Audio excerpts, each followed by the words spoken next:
And nicely brings us to beginning of this afternoon session, Identity, Politics and Fundamentalism, which has been chaired by Sohail. Ahmad, would you like to come to the stage with your panel members? Thank you. Thank you.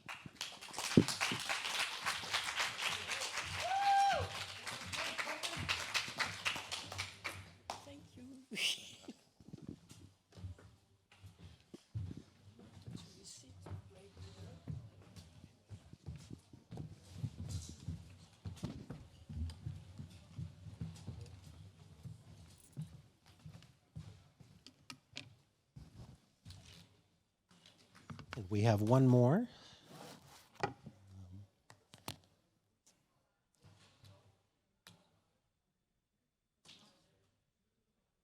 Should we wait for Nada?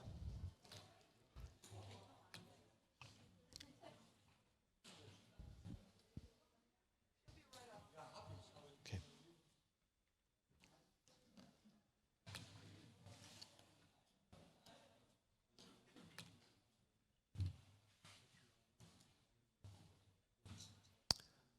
All right, we're going to get started. We have another panelist. So here she is. So as introduced, this is the Identity, Politics, Racism, and Fundamentalism plenary session. I'm going to briefly introduce, just list out the names of our esteemed panelists. If you want more information, of course, it's in their bios are in the program and the website as well. We're going to have an opening address from Marieme Helie Lucas, who is the founder of Secularism is a Women's Issue. We're also joined on the panel by Free Thought Lebanon co-founder Mazen Abou Hamdan. We also have women's rights activist Pragna Patel and Faithless Hijabi founder Zara K. And finally, Center for Civil Courage founder Nada Peratović.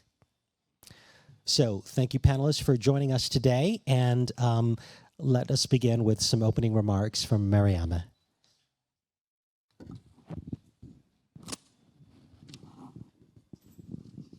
I would like to introduce this panel by discussing the links which I see between secularism, different forms of secularism, and identity politics and communalism. The original definition of secularism is from the French Revolution, which is 1789. And it was codified after many, many struggles, only in 1905 in France. Article 1 of the 1905 law on secularism says that citizens are guaranteed by the secular state total freedom of belief and of practice. Article 2, which is the one we are really concerned with, says that the secular state does not recognize any cult, its representatives. It does not interact and dialogue with these representatives of religion. It does not fund them. So you can see for yourself that we are not all under this law of separation between church and state, or religions and state. In France, the state only recognizes citizens and not members of communities. Equal citizen, equal before the law. There's a redefinition of this original concept of secularism, which has been promoted by Britain as equal tolerance by the state between all religions, of all religions, which means the state recognizes religions, recognizes its appointed representatives, dialogue with them, negotiate with them, eventually fund them. Just one point, these representatives of religions are not elected, ever. They are self-designated or internally designated. So we are very far from a democratic organization being represented at the level of the state. This definition, unfortunately, is the one implicitly adopted by the European Union.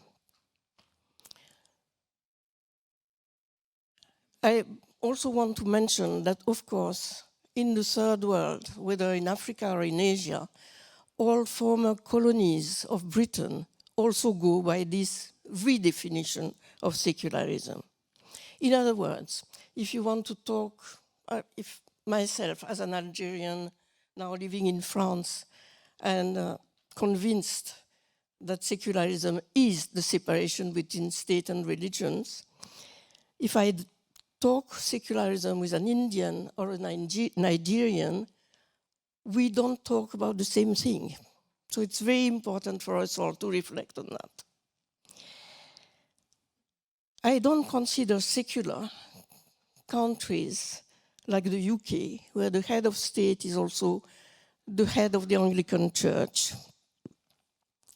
I don't consider Germany a secular state where lenders collect taxes for religions. I don't consider the USA a secular state with their logo, if you allow me to say so, in God we trust, and where you swear in court on the Bible.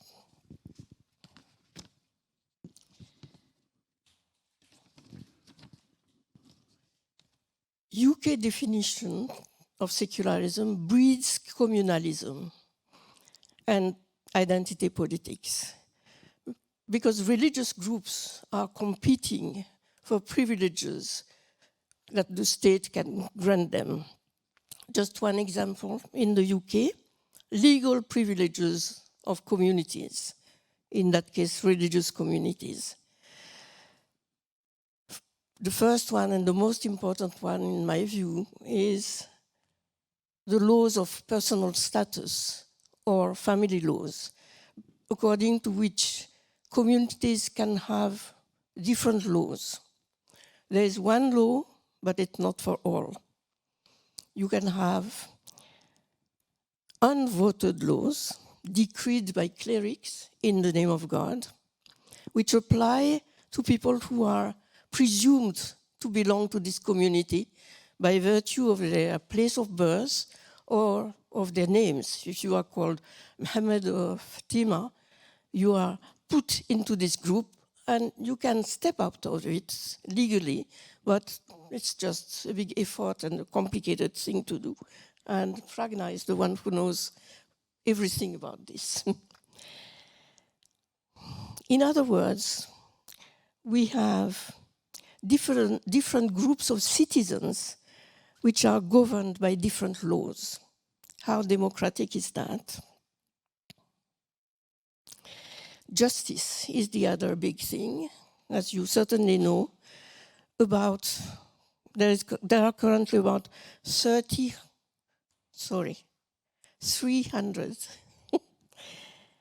so-called Sharia courts in Britain, and their judgments are considered valid and transcribed into the legal normal proceedings, unless you fight to step out of it.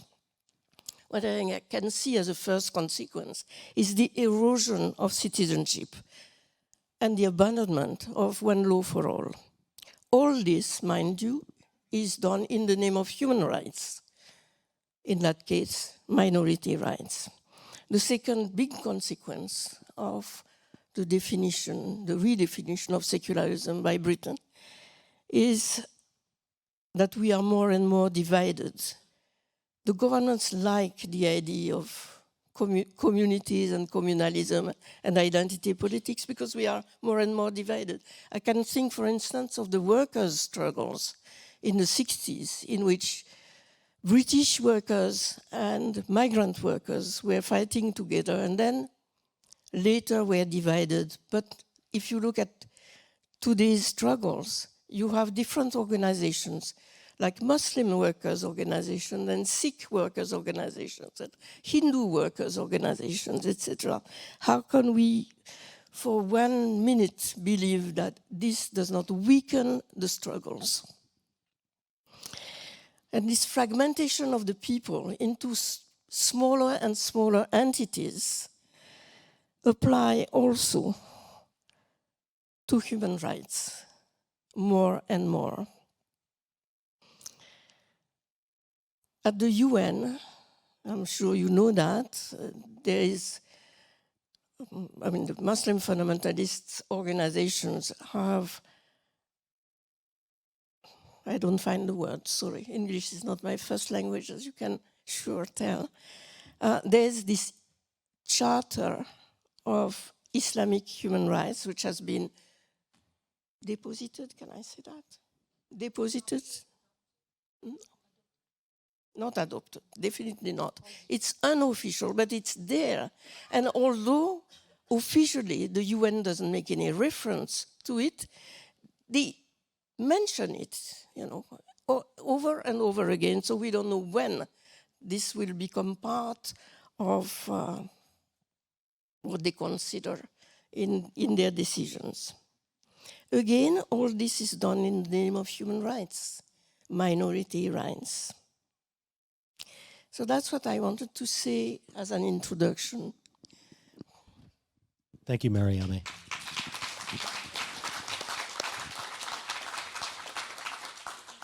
And I'm going to start the first question with you to kind of follow up on a couple of these concepts, which I've heard you say. So in your estimation, what are the relevant distinctions between citizenship, communalism, and secularism? And related, what trends do you see with the adoption of communalized laws versus a single universal law for everyone?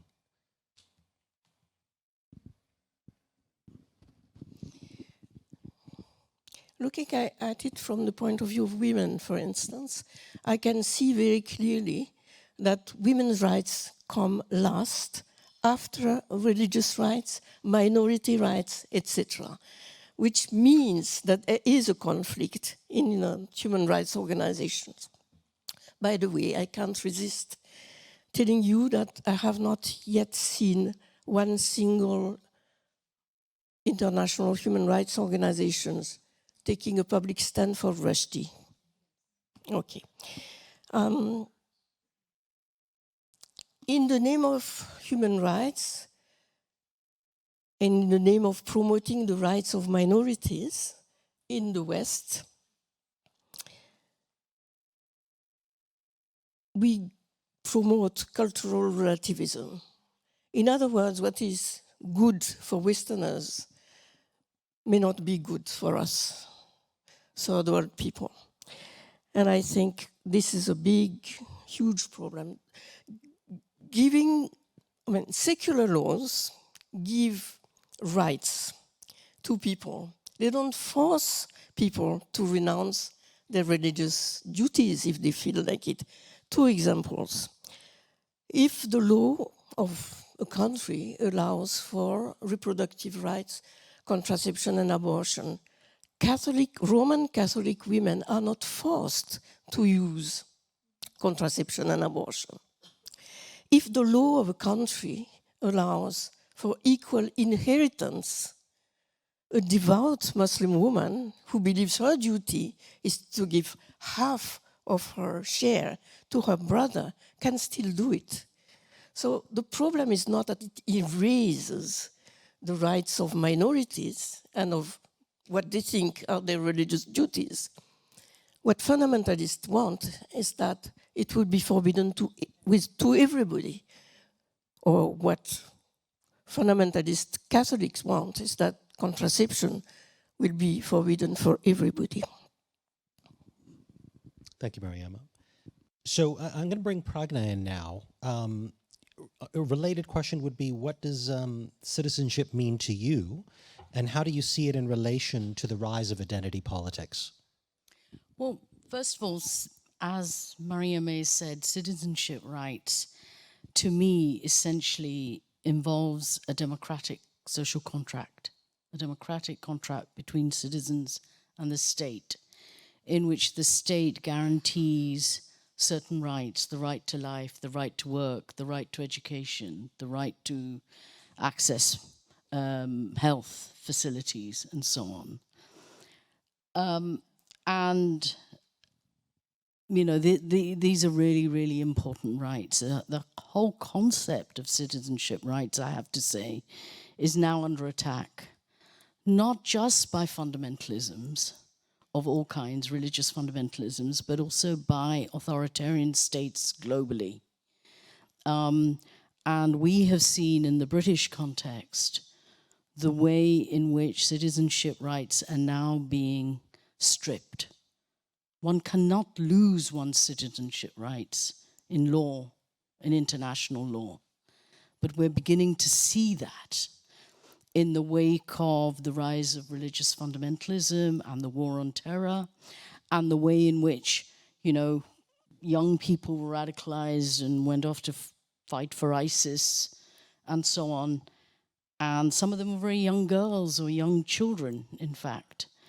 And what they do, we do not condone. But the fact that the British state can say that they no longer have citizenship rights is alarming and disturbing. I would argue that those people need to be brought back and held to account through criminal process, right? Due process. These are parts of democratic processes that we should be upholding. So we have to be very concerned that in this moment in time, these are not guaranteed rights and they can be taken away. In relation to identity politics, I mean, this is a big debate, but I want to start off by saying identity politics hasn't always been regressive. When I started out my political life in Britain in the 70s, late 70s and 80s, I am Asian, South Asian background, but I adopted, like many South Asians, the term black. And we talked about our struggles against racism as black struggles. And in fact, we borrowed from the American Civil Rights Movement, you know, where the idea of being black was turned on its head. And instead of being seen to be derogatory, was something to be proud of. We adopted the term black, and South Asians and minorities from other backgrounds, African, Caribbeans, Middle Eastern, all of us came together. And we invested the term which we saw as secular with progressive political values. And we saw it as part of the wider left struggle to challenge racism, whether it be institutional, through laws that discriminated and held minorities to be second-class citizens, immigration nationality laws, or whether it was police brutality on the streets or racial attacks by far-right groups. These were all things we fought in the name of the black struggle. It was a secular mobilization. But we also saw it as connected to wider progressive left social justice politics. So we supported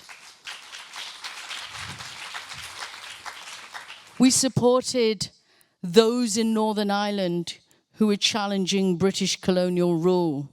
We supported Palestinian struggles. We supported independence struggles globally. We supported the miners' struggle in 1984, which Thatcher was destroying the working class, the communities. We saw the connections. It wasn't easy to challenge racism in a working class community whom we had expressed solidarity, but which could also be racist. Or to challenge socialists when they kept saying, the struggle is the class struggle, women can get their rights later. You know? These were all difficult things to navigate. But that identity, that black identity that we invested, you know, with such hopefully progressive values, was decimated post-Rushdie. Post-Rushdie, we had a situation where our identities were no longer black. We were not even ethnic. So we weren't, the state didn't say, okay, you are now Indian or Pakistani or Bangladeshi. We were fragmented along religious lines. So Pragna, why do you think that change happened? I think that it changed because the left failed to deal with the question of solidarity and connection between the struggles that we wage. There's that problem. The second problem is that it suited the state. It really suited the state. And here I want to bring in another dimension, which is the dimension of neoconservatism, neoliberalism, and the way in which the state started to decimate the idea of a welfare state. When you destroy services that should be there for all citizens, you create a vacuum. Who fills the vacuum? Who has the resources, the networks, the ability to create, to fill that vacuum, because the state is retreating? You know, little government. We don't want big government anymore. We don't want the idea of ensuring that every citizen is looked after from cradle to grave. We're retreating because we're privatizing, there's austerity, and plus we think communities can do it better. Religion fills the gap. And religion is dominated by fundamentalists. They shout the loudest, they have the seat at the public table. So they are the ones who determine what our community needs. They are the ones who are also working with the state to communalize identities along religious lines. And post-Rushdie, Muslims were saying, we are Muslims and we want our demands met. And what were those demands? They were nothing to do with fighting racism, nothing to do with fighting poverty and inequality, and everything to do with privileging their religion. Right. And once they started, other religions followed. So every single community that was divided along faith lines had its leaderships that became the gatekeepers of the communities, and all of them were demanding one thing only: in the name of human rights, in the name of anti-racism, in the name of multiculturalism. But what they were demanding was the right to protect their religion from criticism, right, and the right to do to their women what they wanted. Thank you, Pragna. I want to switch to stepping back a bit and thinking about the framing. And so, Mazen, I want to bring you in on this. What are the characteristics of a politics of liberation, if not identity-based? Thank you, Sohail. So I would like to begin by telling you some more about the context of our country, Lebanon, which is quite different from what you're facing in Europe and other Western countries. So I'll begin with a question for the audience. Every country conducts a census on a regular basis, accounting of the population. Can you take a guess when was the last time we had one in Lebanon?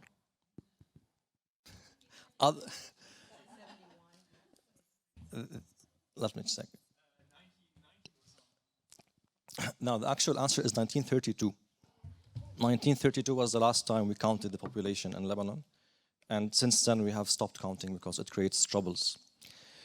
So the whole country is comprised of different religious groups, 18 official groups to be specific. And these groups are not really getting along so well. We have civil wars or mini civil wars every few decades. And the whole way the country is built is based on the idea of quota and power sharing. So you have the president must be Christian, the prime minister must be Sunni, and so on and so on. What this has produced is bickering and division and competition and lack of accountability. So assuming we have a minister of finance who is corrupt, but he happens to represent the Shia in government. If you want to hold that person accountable, it suddenly becomes twisted that you're attacking that community. And religious sensitivities would rise, and eventually that person would never be held accountable. And this is the way we have been doing things in Lebanon for many, many years. Even more than that, every time we want to hire public employees, let's say fire rangers, it has to be based on religious quota. And if the quota is not met, then no one is hired. And we've had this actually 3 years ago where there was a vacuum, there was not enough fire rangers, and we've had fires, and we have had forests burned down because of the quota issue. So in a way, I come from a country which is deeply divided and dysfunctional because of these bickering sectarian identities. So then we come into the scene as secular activists, as atheists, as democracy activists, and we quickly learned that we cannot simply emphasize our identity in the face of everyone else's identity, because in a way it emphasizes these divisions and it strengthens these walls. So what we've been doing is that we have decided to be wiser, and now we speak of common values. So to answer your question, we think the way forward for political liberation is not identity, but rather common values, which we can rally people around, even from other communal groups. I think that's a key point. Common values over identities. Thank you, Mazen. So I'm going to bring in Zara now and ask, what effect does identity politics have on dissent? And related, how do we confront fundamentalism without risking or without feeding into racism? Hi guys, it's nice to see you guys from up here. It's a height that I wouldn't get. I think over the past day, yesterday and today, we've had so many different panels, and a lot of people touched on identity and politics in their own panels. And it's just a combination of everything that I've heard from different people. And I think, in my opinion, identity is formed by non-dominant groups, created by one because dominant groups are taken advantage or are assumed that, are privileged. And when we kind of relate this to racism, for instance, or the BLM movement, where it was just down to all white people are privileged, they're all racists, and that in parallel created a society and a group of people that had a backlash and started talking about white supremacy because they'd been ignored for so long. Similarly with Islam, when we see all groups of people who are Muslim, of a Muslim background, are considered to be one, and that when there is anything bad about it, all Muslims are criticized, or all Muslims from the far right are being taken down by groups. And at the same time, if there are Muslim minority groups who oppose things or who talk about liberation, they're so easily shut down. And that's their form of dissent that is so easily shut down and unrecognized. And that kind of transposes over ex-Muslims. When we talk about these things, it is so unheard of that a person or a woman from a Muslim background can talk about liberal views, which is not her culture. It is not her, it's not part of what she has been taught as coming from her community. And, very quickly, so many parts of the left that Pragna touched on is, we're shut down. We're not given that attention. Our struggles are not shared. The left has taken our platforms away. And when we talk about it, so many people who sympathize with Muslims, as we all do because we have Muslim family, start assuming that we're being anti-Muslim bigots and that they don't take our word for what it is and start correlating us with white supremacists, or say that we are the ones who are trying to encourage white supremacists and taking the blame away from the actual bigots and putting it on us when we're simply talking for our rights to dissent, to speak about it. So Zara, how do you combat that when we as ex-Muslims are speaking out and you get charges of racism or being anti-Muslim? How do you yourself handle that? I stick to my story. I mean, there have been times where I've had to go on the platform and say, I'm not against people's beliefs. I'm not against people believing. I am against some of their beliefs. And I have to continuously talk about, I'm not an anti-Muslim bigot, I have Muslim family, and continuously spread that message. But at the same time, it's still taking away the platform that I want to talk about ex-Muslims. So I feel like we continuously, our words have power to some people and may invoke, depending on what we say in the first panel on blasphemy and free speech, where is that line? And I think it's recognizing that line that is very important, especially when you have a platform, right, but keeping true to yourself. I often wonder, though, can we ever get past the need to be throat clearing every time we speak? I don't think so. Everyone's going to be offended over something, and they'll start labeling for anything else. I think you need to keep going. The slurs that you get for being Islamophobic, I will accept that slur, even if I try correcting them what Islamophobia is. I'll just go like, fine, I am Islamophobic, because I do fear Islam. It wants the death of me. Why should I not criticize it?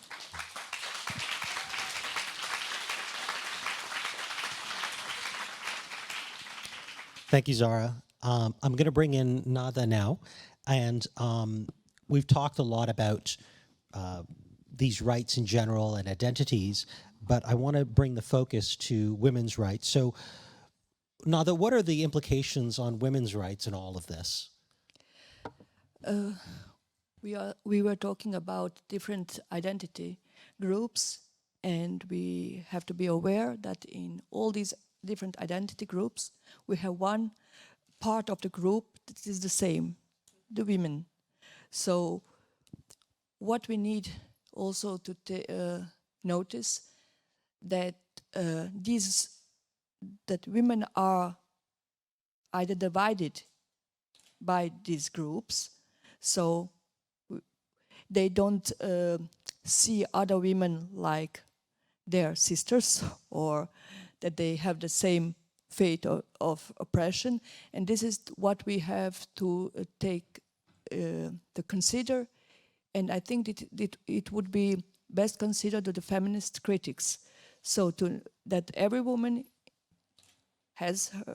can be in one identity group if she wants, but she has to know that all we share the same oppression by our sex-based rights, or I say it is means of reproduction that we have, and that we share something that it is beyond the identity groups, that we as women are a class, and that we should be solidar with every other woman. Thank you, Nada. So what I'm hearing there, and let me know if you agree, is that in some sense, it's not an identity like any other. It's almost a category error to label it just that, because it's so much more. And like you said, it's a whole different classification or different class of like of workers, rights. like Marieme mentioned, or Pragna mentioned, workers class. This is women's class. We have this because we have our bodies are not determined for the reproduction, but we have this ability, and based on this, all these years or millennia, we are oppressed, exploited by this, and discriminated. So we have to really have this awareness. Also in the atheist and humanist community, I'm always emphasizing that we have really to take these feminist critics and to work on better, to help women's rights rise, especially in these now situations everywhere, globally. Thank you, Nada. Welcome. I'm going to take it back quickly to Pragna. How can we separate universal rights from identity politics? How do we solve this? I think we have to keep asserting the fact that universal rights are for everyone, and that universal rights have been fought by everyone globally.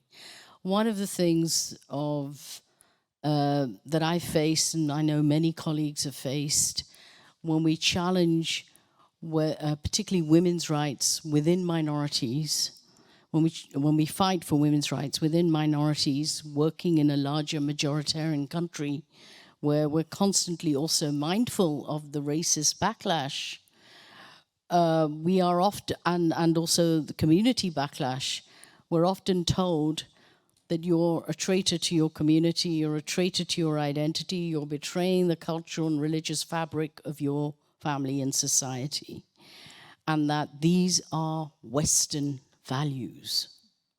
That, you know, women's rights are Western, feminism is a Western concept. And we in minority communities have to constantly remind, whether it's the racists and the far right who also say our British values are democracy and human rights, as if we don't also subscribe to those as minorities. So we constantly have to say, whether it's to our own community leaderships and fundamentalists, or whether it's to the far right or the British state or others who seem to think that somehow, British values or Western values are different, we have to remind them that when the Universal Declaration of Human Rights was written, it was written by people from all over the world. And people borrowed from their own traditions, their own liberal traditions, their own moral codes to contribute to what is now the human rights framework, which is still evolving as we discover and unearth injustices. So I have to constantly talk about the need for common values, the need for you to subscribe to human rights values, and to point out when people use human rights selectively. Fundamentalists are very good at using human rights selectively. I want my right not to be tortured, but I will torture all the women, right? And what's more, I will prevent the women from invoking their right to the Universal Declaration of Human Rights or CEDAW or any other, women's rights framework, because my culture tells me that, women, those are Western things. So we have to challenge that selectivity in the way in which human rights are invoked, and to challenge the cultural relativism that goes with that constantly. And these are major struggles that are taking place. And I think it was Karima Benoun who said that the struggle to keep the church and state separate and to keep religion and the law separate is one of the most urgent struggles taking place in the world today, as people have said around us. I think that's really, really important to acknowledge. And the second thing is we have to keep challenging racism too. We really have to. The rise of the far right, the rise of authoritarian forces, the rise of authoritarian states is as much a danger to us as the religious right. And we have seen, whether it's Poland or Hungary or Brazil or India, and racism is not just a product of the West. We see racism in our own countries of origin. All these countries have moved towards authoritarianism. And we are seeing that at the local level, at the national level, and at the international level, a retreat from democratic human rights principles. So the one thing we can do, the only way I think we can forge solidarity, is to mobilize around the human rights framework. In the UK, the British government is talking about revoking the Human Rights Act and pulling out of the European Convention on Human Rights. This is problematic. Yeah. It's problematic because fundamentalists are also asking for the same thing. Right. So we are in a very dangerous moment, I think, politically. And the sooner we can come together around common values and thrash out what those common values of decency, empathy, compassion, the right to our own autonomy, the better, because we are losing against the far right and the religious right. They are gaining ground. Thank you, Pragna. I think Nada wanted to say something, and then we'll go to Marieme. About cultural relativism, there is one sentence in Germany, very famous, like when Hans beats his wife, it is domestic violence, and when Muhammad does it, then it is their tradition. And I want also to remember that 50 years ago in Europe, domestic violence was also not a theme, not a topic. It was like, it is private.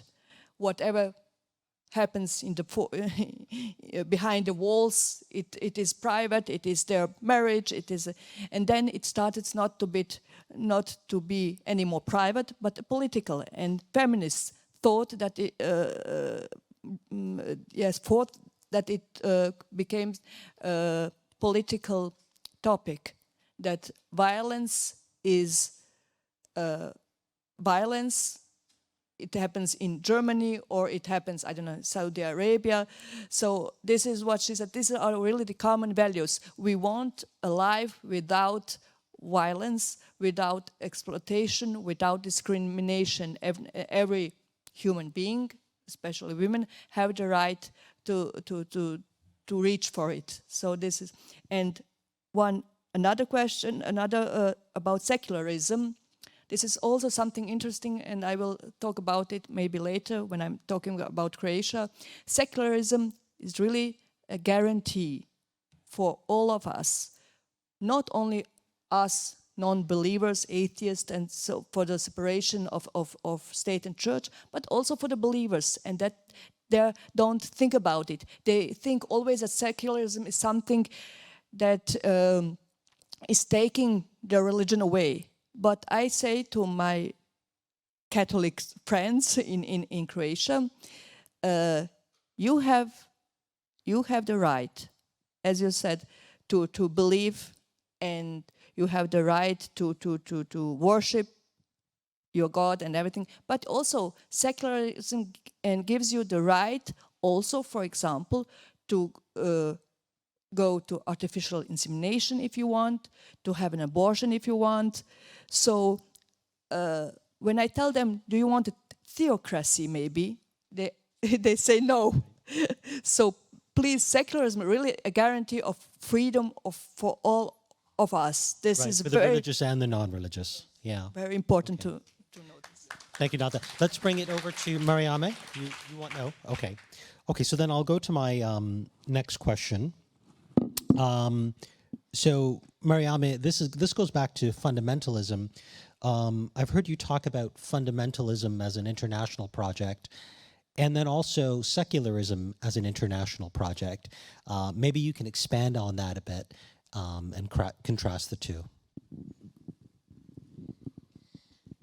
Well, if we look at Muslim fundamentalism, which is only one of them, it's very obvious that it's an international project in the sense that we can see at least violence committed by Muslim fundamentalists absolutely on all continents. And the idea is to make their presence visible and to force the local communities to abide by their rules. So it's really much beyond one country. If I think, for instance, of the Hindu right, well, they, of course, have a foot in Britain or in North America, but basically it's not spreading throughout Asia. It's limited to India. Well, Muslim fundamentalism is an expansionist political movement. And I insist that it's a political movement which has implications for how we are going to fight it. We cannot fight it in one country alone. And the other thing which strikes me about fundamentalism is that at the moment in history, we see all sorts of extreme right religious movements rising, whether it's the Christian right in the US at the moment, which are limiting reproductive rights, all sorts of countries, Brazil, etc. Why is it a political movement? Because I don't believe personally that Muslim fundamentalism is a religious movement. In my experience of a few decades, let's say, they are totally ignorant in matters of religion. Each time we try to confront them with the help of progressive religious thinkers, they show their ignorance. I, as an atheist, know a lot more about Islam than they do. Basically, that's what I could see throughout my own experience. So I consider them a political movement as of the far right. And if you allow me to make comparisons which are slightly provocative, I would like to compare them with the Nazis and the fascists.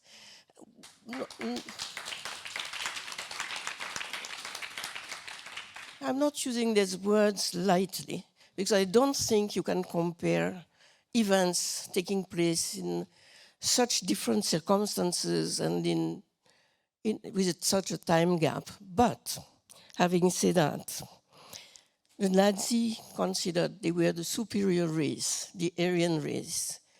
And the Muslim fundamentalists consider they are the superior creed.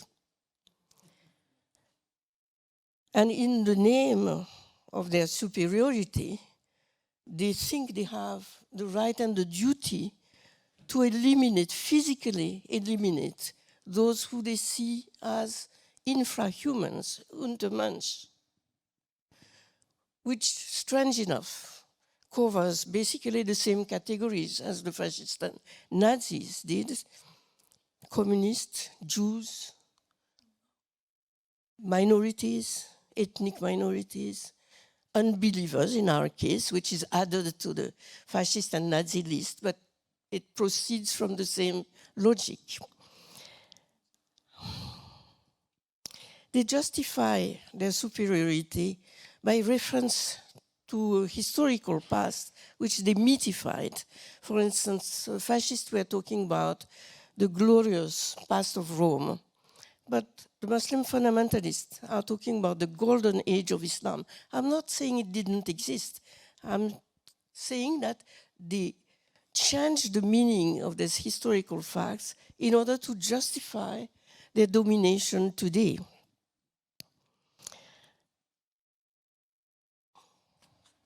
So, Marieme, what about... Just let me finish on this, please. Like the fascists and Nazis, they are pro-capitalist. And I know the left has illusions about this, that they would be against capitalism. They are not. And like the fascists, and especially like the Nazis, if you remember the Nazi slogan of on the place of women, in the church, in the kitchen, and at the cradle. That's something Muslim fundamentalists completely agree with, right? So we are now in a moment in history in which we see the rise of far right movements, some of them, not all, being religiously justified. But if we only look at religion, I think we miss the point. They are extreme right, extremely dangerous, and propagating their views very quickly around the world, not just in our countries. And with the duplicity of states and of human rights, international human rights organizations.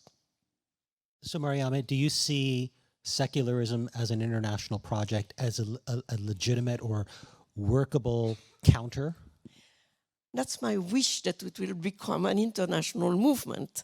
And I think that's what we should be doing, not just by having contacts with people in various parts of the world, but in working towards, and it's not for tomorrow, but working towards an international of secularists around the world.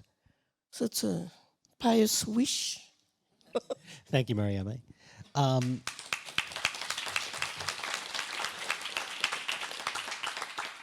Staying on that topic of fundamentalism, I want to bring Nada back in, as she's familiar with the scene in Croatia, where there's a neoconservative religious anti-abortion movement.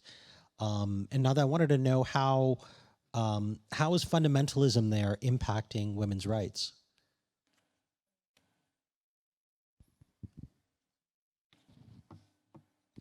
Okay, so first I have to explain that abortion is legal in Croatia. But for the last 30 years, by the support of the Catholic Church, there is a minority of neoconservative movement. They are still minority, but they are allowed. They have the financial support also from the Catholic Church, support from the far right from America or the oligarchy system from Russia. And what they succeeded in is, in these 30 years, they changed the narrative, they changed the mind of the people. So now abortion is stigmatized in the society in Croatia. Okay, they held their marches for life. They have also websites on which they explain that abortion will you will have a post-abortive syndrome, you will be traumatized you will never be the same after an abortion and everything. And of course, you are killing the fetus. And also, they also organize prayers in front of hospitals. We don't have abortion clinics. We have hospitals in which that provide abortions. And of course, there is this rise of the Catholic religion and belief among the people, and many women are afraid to say they want an abortion. They are afraid to say it to their families or to their friends, and they are afraid to go to the hospital. So in these surroundings, the Humanist and Feminist Organization Center for Civil Courage decided 2 years ago to organize a women's abortion network. We have now 50. The abortion network is called Brave Sisters. And we have 50 educated women across Croatia. Anna, in the first row, is one part of these Brave Sisters. And what we are giving to women who contact us, what we are providing them, we provide information, first of all, basic information about where to go, to which hospital, where you can have an abortion, which kind of an abortion. We provide really detailed information. So like, okay, if you go there, the first person you will see, or the nurse, can be maybe a little bit insidious or can say something humiliating, but we are here to support you. And of course, we support women if they need accommodation in a bigger city, if they're coming from another city, if they need, we morally and psychologically support them. We say to them, you are not doing a sin. You don't have to have guilt for the rest of your life. You have the right to go to abortion. You have the right on bodily autonomy, on having the right to choose for your life or for your future. Even if you have already children, also mothers come to us and say, I have two children, I don't want any more. I can't bear it. I can't mentally rise. I mean, everybody who has children knows what it means. It's not only to give birth. It is you have to rise it for 20 years to take care of them. So what we succeeded in these now less than 2 years, we helped 150 women already, and also financially, also women from students till mothers, and what we did also, even if we, and what I didn't mention, I'm sorry, the biggest obstacle, and why we are doing this, the biggest obstacle in Croatia, and this is about the fundamentalism, what we are coming to, the biggest obstacle in Croatia is that 59% of gynecologists in public hospitals refuse to perform an abortion on religious grounds. So we have some hospitals in the bigger city, like in Split, this is the biggest city on the coast, where like 45 gynecologists are in the hospital and 40 don't perform abortion, only 5 perform it. And of course, if the woman comes to an ultrasound, there are some, she can face humiliation. They can say, why you are doing this? Or some, for example, a gynecologist says, oh, today is a religious holiday. Don't do the decision now. Don't choose now. Come another day, you know. Or see the ultrasound picture. See the heart is beating already. Are you sure? I mean, nobody asks a woman who wants to have a pregnancy or who wants to keep the pregnancy, who wants to have a baby, are you sure? But every time they ask a woman, are you sure you want to end a pregnancy? Right. And this is... Thank you, Nada. I've been just one case I want to say. For example, we had this case in March. A woman went to a clinic. She had an abortion, a surgical abortion. She thought she had it.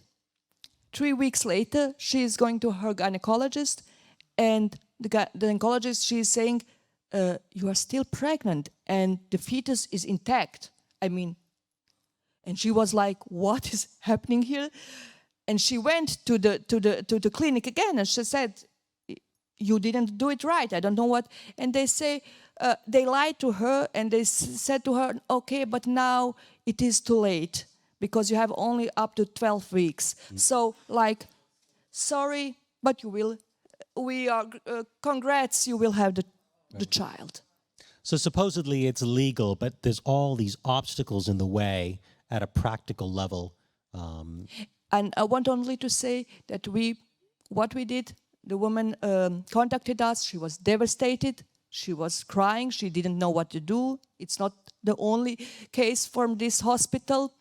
We had also a girl who was a victim of trafficking, and the perpetrator, the rapist, she was pregnant by the rapist, and they also lied to her when she has the right to make an abortion. Right. Both cases, we said we brought them to Netherlands, and they had their abortions. Thank you, Nada. So we've only got, I think, about 10 minutes or so for questions. There was a few more questions I wanted to ask the panel, but I think we'll switch to audience questions to make sure all of you get a voice here. So we have a lady at the back there. Hello, I have a question to Pragna. When it comes to whenever we're talking about the fundamentalists in power, and they're usually in politics and the government, but there's like something specific that we need to know as well, that there's people that, and I emphasize this word, it's like they like to belong somewhere. Like they like to belong to the group, which we all do now. We belong to this group. And there are people that belong to Christianity or Muslim, but how can we secure that, like after 100 years, we're not gonna be having this loop again?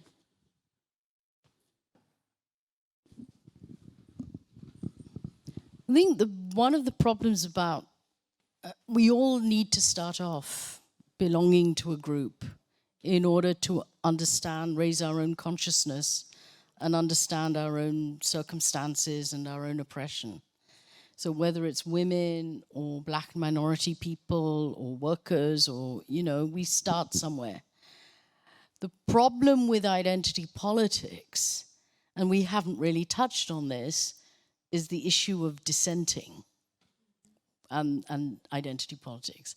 Because what we've seen, and I've seen it not just in relation to religious fundamentalism, but also conservatives and traditionalists in our communities.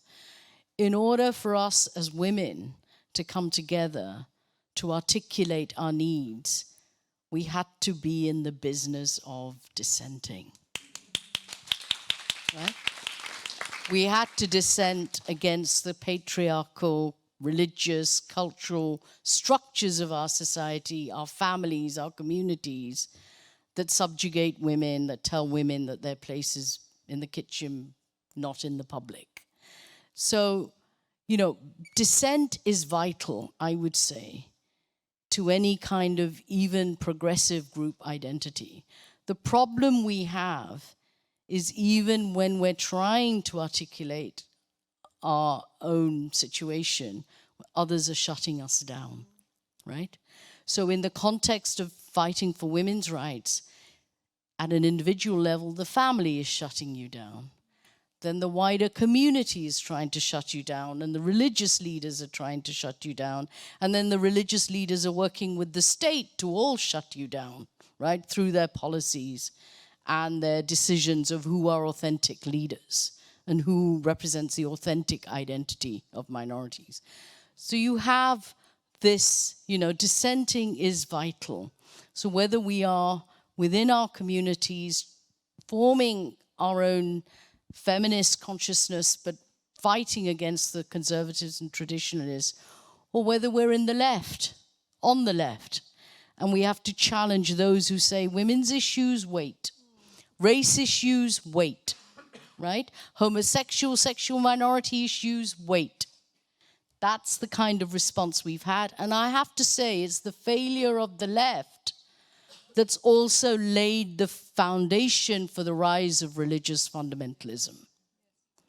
Because if the left had dealt with Rushdie in the British context, we wouldn't have seen what we see now, which is complete state appeasement of religious demands, gender segregation in public spaces, gender segregated schools that deny minority girls the right to sex education, the right to mix with boys, the right to go on residential trips, the right to be exposed to science. These are all things that are happening. We have the rise of Sharia. It's not completely embedded in the legal structures, but there are parallel legal systems, quasi-legal systems forming. And what happens is not that the state is saying to minority women, you have your own religion and culture. It's the peer pressure, it's the community pressure that says to minority women, you do not need to access the secular laws of this country.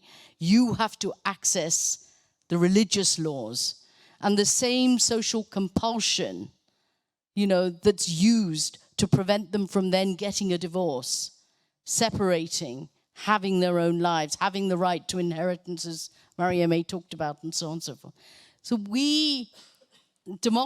dissent, I think, the principle of dissent is vital both in forming groups, but is also challenging the power structures within those groups. Thanks, Pragna. Jimmy, we had a question here. Yeah. You want to go ahead? We can get a mic in the front row.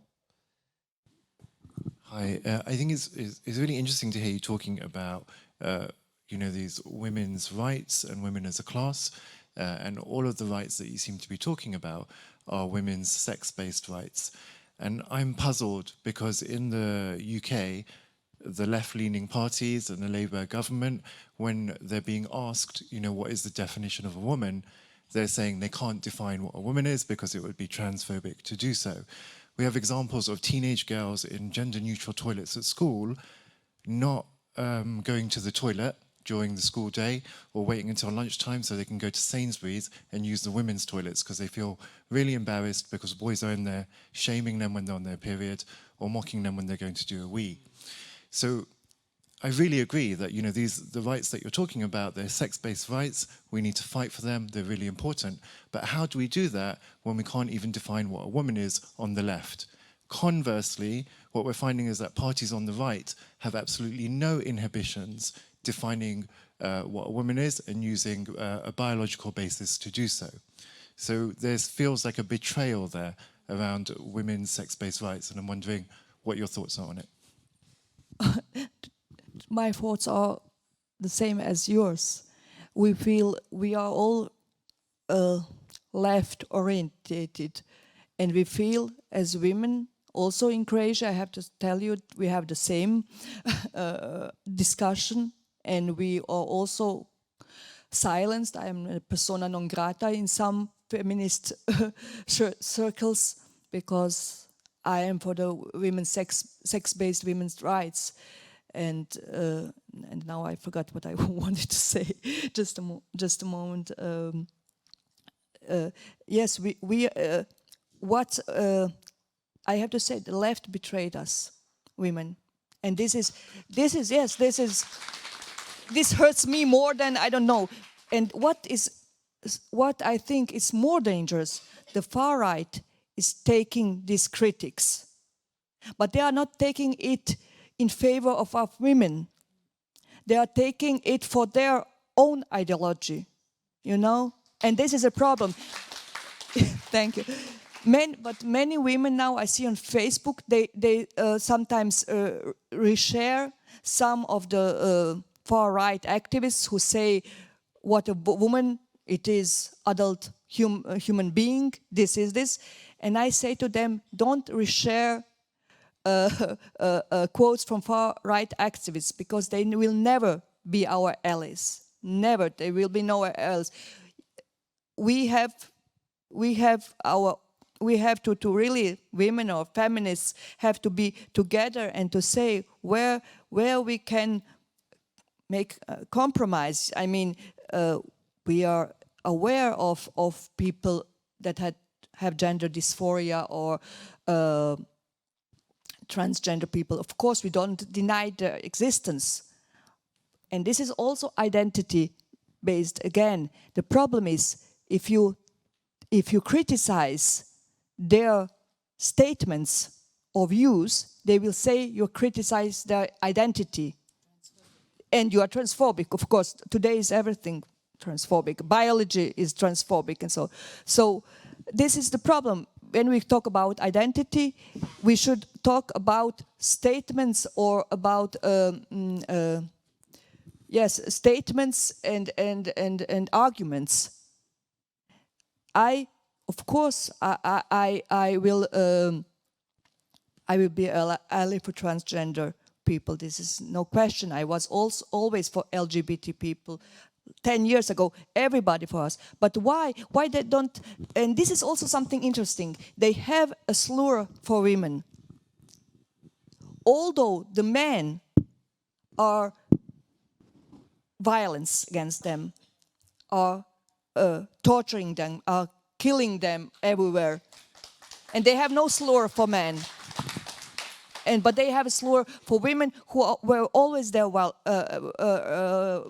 allies. I mean, I have to also to tell what are the lesbians facing today. The lesbians, when I didn't know this, but I read about it. The lesbians were the persons who, in the 80s, when the AIDS came in, were the only persons who were helping gay men and who were going to the hospitals and supporting them. And now, where are the gay men? Why are they don't support the lesbians?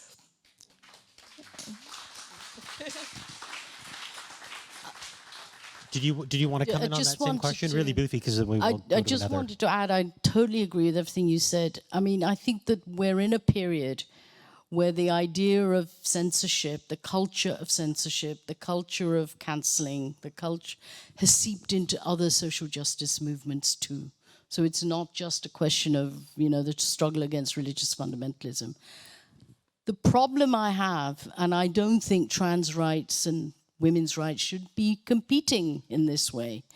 The problem I have with some of the transgender ideological positions is that I think this is the first time in history, and I'm willing to be corrected, where a social justice movement has been based on the erasure of another powerless group, in this case, women. Right? I cannot think of another when blacks were fighting for liberation in the US. It wasn't based on let's decimate the workers or let's decimate women. Women's rights have not been fought on the basis of let's decimate minorities. So why is it that we have what I consider to be quite regressive ideological movement that its very premise is based on let's get rid of the idea, the material reality of sex. So we are in this strange position where we're all in the realms of subjective feelings and, you know, and this whole culture of censorship that's infected all these social justice movements. So feminism itself is divided. Everywhere we are fragmented, and we're not able to come together because we're so busy defining our difference from each other and working out who can claim the highest victimhood instead of what is common to us, our humanity, and how can we struggle against racism, xenophobia, religious fundamentalism, patriarchy, sort of prejudice towards gays and lesbians and trans people too, and everybody else. How do we come together? We have lost our ability to work out how we forge unity and how we forge solidarity. Thanks, Pragna. I think we have, are we done for time? We got 5 minutes, I think? 5 minutes. 5 minutes. So we'll go to, we've got a question here, lady in, I think, orange. Yeah. And I'll ask the panelists, because we're down to the last few minutes, if you can try to condense it down to maybe 30 seconds and we can try to process through all the this question can be a bit repetitive. I don't know if anybody asked. But I'm in academia, and in academia now there is this shadow of fear to speak about anything. Like if I want my funding to continue, if I want my job, if I want to make sure that I have a scientific career going on for the rest of my life, then I simply should not speak what you are speaking about, because I may get cancelled by the very left you are talking about. The very left-leaning even I am, and I want to be, because I believe in human rights, women's rights, and trans rights. But it's becoming very difficult, because as soon as I open my mouth, for example, about political Islam, as an ex-Muslim, and immediately there are these very uncomfortable verbal attacks from some of my left-leaning friends who, for example, try to tell me that I understood Islam wrong, and my experiences are basically experiences because I was accidentally born in a very strict, maybe not so nice family in Bangladesh, so it is just my personal, because they have very nice Muslim friends, and I try to tell them, I understand they have nice Muslim friends, I have nice Muslim friends, I grew up with them. It is not about them, it is about the religion and what I experienced living in a Muslim majority country where Sharia is implied more. Right. Now, my question is that as academicians, academia was a place basically where most of these enlightenment thoughts came from. But now I feel we are moving towards a future, even at present. If you're an academician and you want funding, you want recognition, you are simply silenced. You should not talk about it, or else you don't have funding. So what are your comments about it? How some of us academicians who are ex-Muslims, activists, can still keep our job or funding and keep doing what we would love to do? Thank you. So I think we should bring Zara in for this, if you want to comment on that. Yeah, I can totally relate. I work in engineering, and I was told I'm being unnecessarily provocative by just stating that I'm an ex-Muslim, despite using separate names, my legal name and my online name. And to which I asked, is it unnecessarily provocative to fight for women's rights when my very existence is blasphemous, and what you care about people's hurt feelings and your branding, not about my life and the women suffering because of it?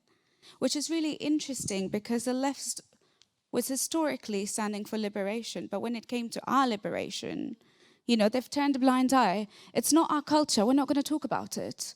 It's their culture. No, Jessica, it's not about culture.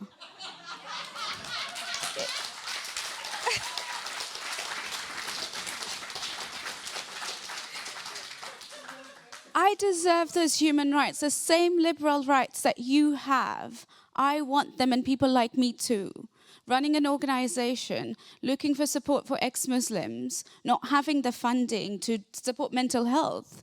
And in Sweden, by definition, I'm considered to be right-wing because I speak of dissent. That very definition. And I stand for all liberal values. But when it comes to us, you know, don't talk about Islam. We don't want to offend the Muslims. But they do not recognize that Islam, by its definition, is far right. The thing that you oppose, you're supporting. All right, I think that's all the time that we have, and I want to keep the schedule on schedule. So I want to thank all the panelists here for this very informative session.